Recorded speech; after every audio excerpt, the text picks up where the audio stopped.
Well, after that beast of a calzone that you just did, I think it's time to downsize a little. We're going from a 3-bedroom mansion to a 1-bedroom unit because it's a bit more realistic, I think, to share around. But a different occasion, great for kind of canapes or just kids to have a quick little bite or snack or something like that. Great idea. So I'm going to make a bit of a really simple dough. I'm simplifying everything here. I have 500 grams of yogurt. You can just use Greek yogurt or plain yogurt. Make sure it's not strawberry or vanilla, else it's going to taste very strange. Well, you could do that if you're making sweet calzone, couldn't you? You could have a bit of Nutella in the middle. I have a bit of flour here. So I've got my self-raising flour, 600 grams of this stuff here, into the bowl.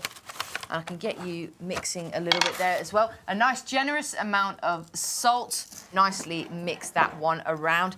Now that will mix up real nice and easy. We're gonna just roll that out. I've got some extra flour there. I'll carry on for you. If you wanna flour that one out. Okay.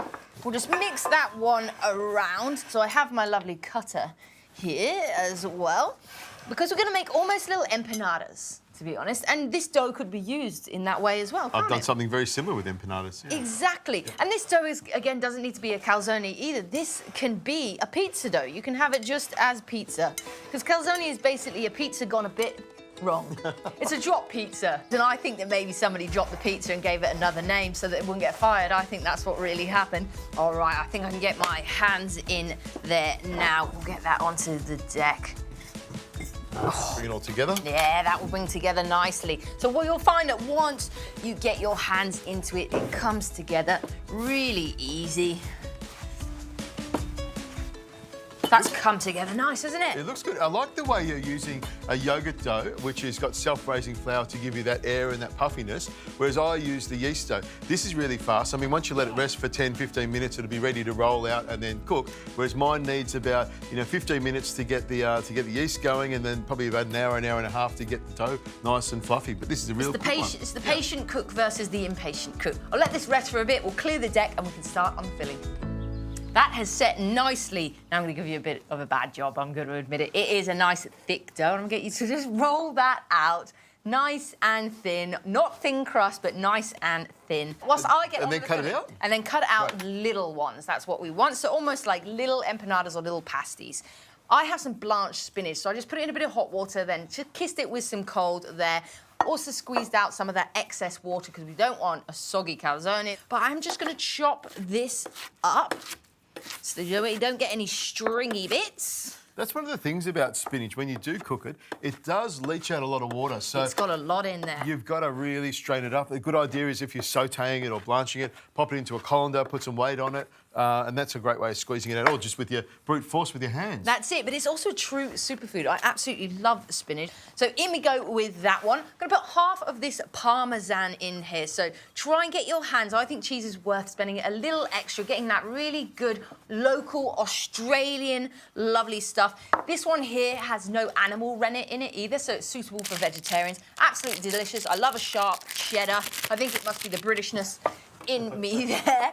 The sharpness and the cheddar, yeah, both exactly. of those things. About 1 cup of each, so 1 cup of Parmesan and 1 cup of cheddar. Cheese is one of the things that you really need in a pizza. And I suppose that's the one thing about being vegan is you can't have cheese in your pizza. You can have a marinara pizza, but I think if you were to bite into a big calzone and only tomato came out, I think I would be highly disappointed about that. Exactly.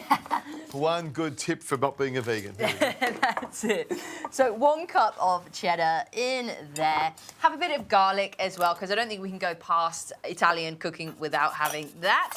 So we'll just get that on the microplane to make sure it evenly comes out and goes absolutely everywhere. Good job. You liking that? That's perfect. I'm thinking I should just throw this up in the air. What do you think? Just up.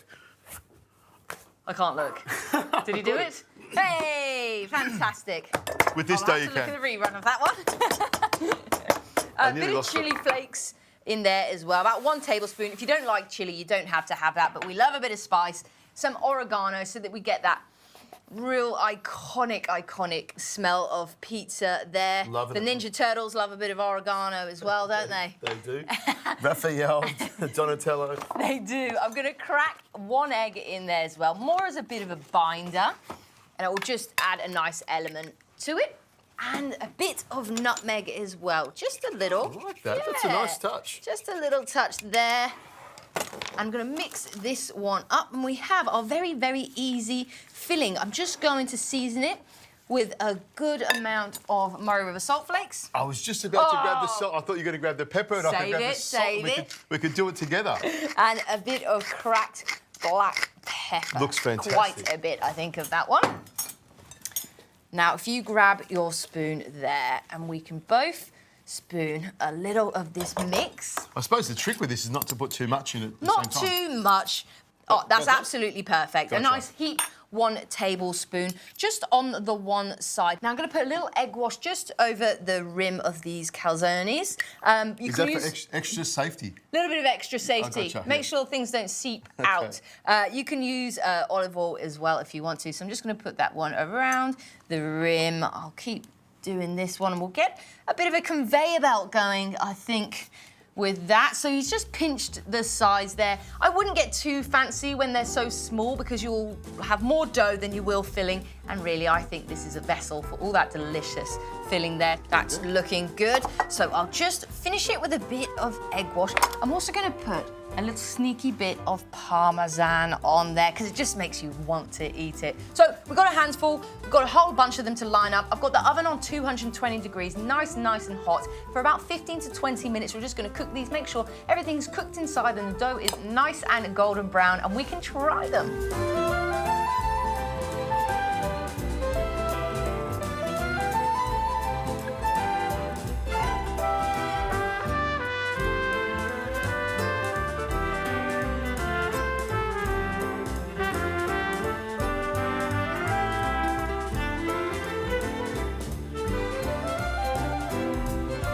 So how cute are they?